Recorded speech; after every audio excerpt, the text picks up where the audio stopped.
Hello student, हम आज जो है कबीरदास का शेष भाग देखते हैं।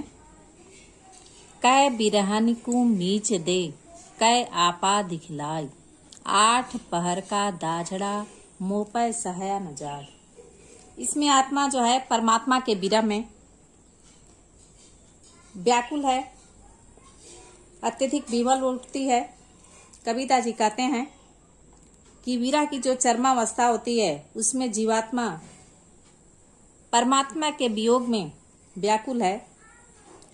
वह जो है परमात्मा से कहती है कि कै बिरहन को मीच दे।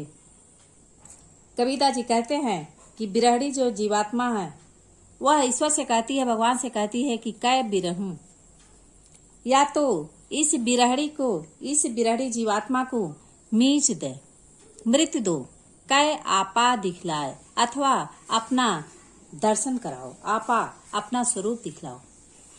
आठ पहर का दाझड़ा, आठों पहर का जलना, दर्द होना, जलना, मुंह पर सहा न जाए, मुझसे सहन नहीं होता।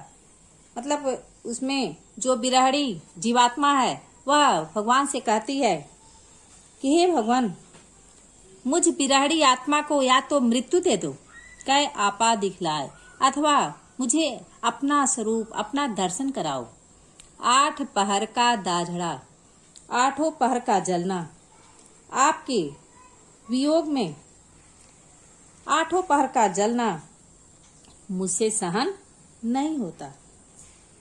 इसमें जो है रात दिन विरह की अग्नि में जलकर दुख भोगना मेरी शक्ति से बाहर है, इसलिए मुझे शीघ्र आपा दिखलाए, मुझे अपना दर्शन कराओ और मेरी विरह व्यथा को दूर करो। आगे देखते हैं।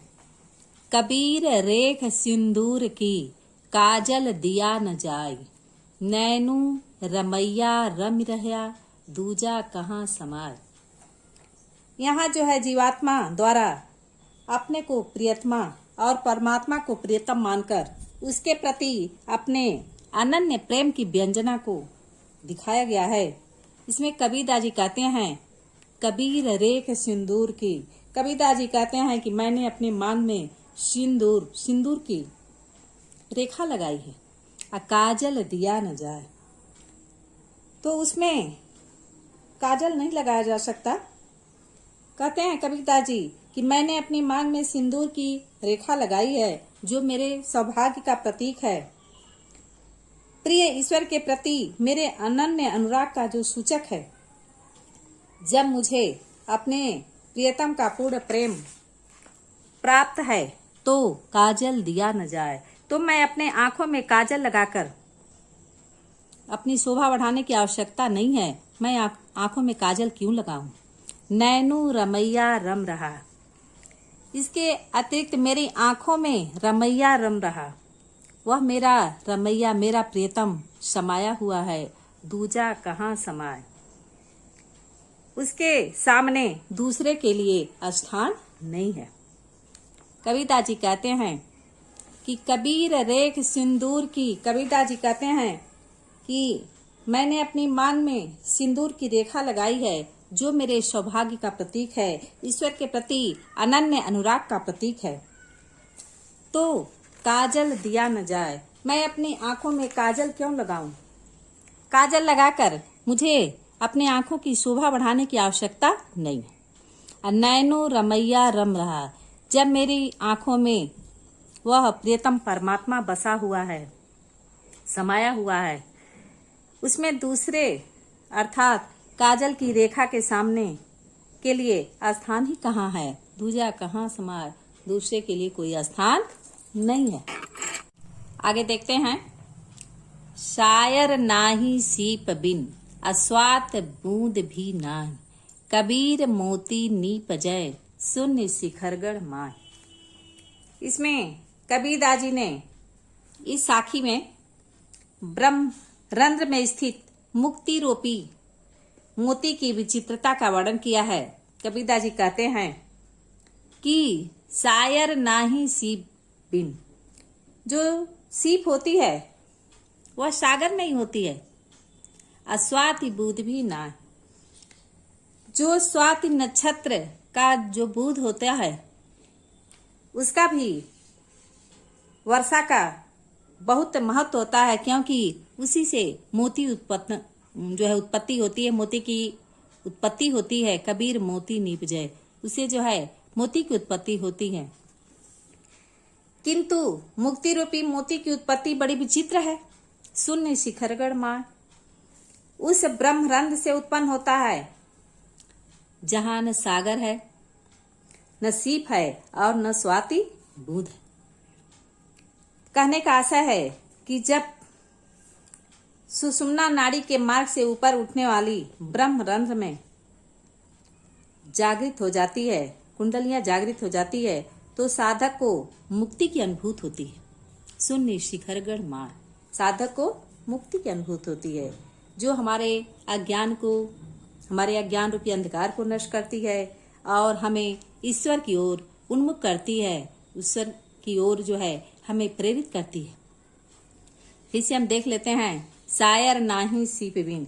कबीरदास जी कहते हैं कि सीप सागर में होती है और स्वाति बुध भी नहीं। उस सीप में जब स्वात नक्षत्र में होने वाली वर्षा की बूंदें गिरती हैं तो मोती उत्पन्न होता है। मोती निपजे, मोती उत्पन्न होता है। अशून्य शिखरगढ़ मां। किंतु जो मुक्ति रूपी मोती होती है, उसकी मुक्ति जो मनुष्य को मुक्ति दिलाती है, जीवात्मा को मुक्ति दिलाती है, तो उस मुक्ति रूपी जो मोती की उत्पत्ति है बड़ी विचित्र है। न वहां तो सागर है और न सीप है और न स्वाति नक्षत्र की बूंद है। कहने का तात्पर्य है कि साधक को मुक्ति की अनुभूति तब होती है जो अलौकिक है, जो प्रकाश स्वरूप है, हमारे अज्ञान को नष्ट करती है और जीवात्मा को या मनुष्य को ईश्वर की ओर उन्मुख करती है। आगे हम देखते हैं, पाड़ी ही तय हिम भया, हिम होय गया बिलाय, जो कुछ था सोई भया, अब कुछ कहा न जाए। इसमें कबीरदास जी ने जीवात्मा और परमात्मा की अभिन्नता बताया है कि जीवात्मा जो है परमात्मा से उत्पन्न होकर अंत में उसी में विलीन हो जाती है। पाड़ी ही तय हिम भया, जैसे जल जो रहता है वह जमकर बर्फ बनता है, हिम है गया बिलाय, और वही बर्फ फिर पानी बन जाता है।